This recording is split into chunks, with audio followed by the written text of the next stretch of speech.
Bengal blog চ্যানেলে সবাইকে স্বাগতম। শীতে পা ফাটা যেমন যন্ত্রণাদায়ক তেমনই বিরক্তিকর। পা ফাটার সমস্যায় নারী পুরুষ উভয়ই ভোগেন। এ সমস্যায় কারো কারো ক্ষেত্রে মারাত্মক আকার ধারণ করে। পা ফেটে রক্ত বের হওয়ার উপক্রম হয়, তখন ঠিকভাবে হাঁটাও যায় না। আজকে আপনাদের জানাবো কিভাবে পা ফাটা খুব সহজেই দূর করে নিতে পারেন।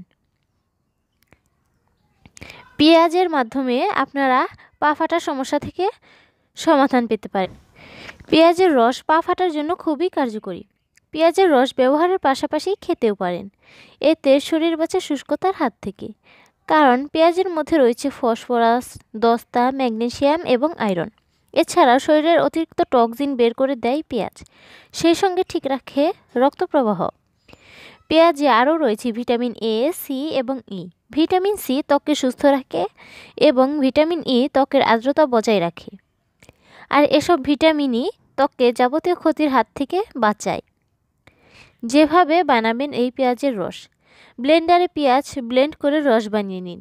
এর মধ্যে 1 চামচ মধু ও অলিভ অয়েল মিশিয়ে পায়ের গোড়ালির ফাটা স্থানে ব্যবহার করুন।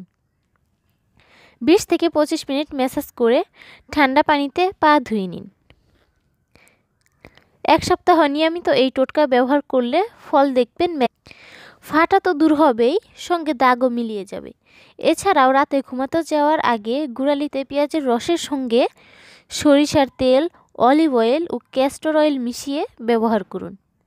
ভালো করে ম্যাসাজ করে ফাটা স্থানে মিশ্রণটি ব্যবহার করে মোজা পরে ঘুমিয়ে পড়ুন। পরদিন সকালে উঠে ভালো করে পা দুটো ধুয়ে নিন।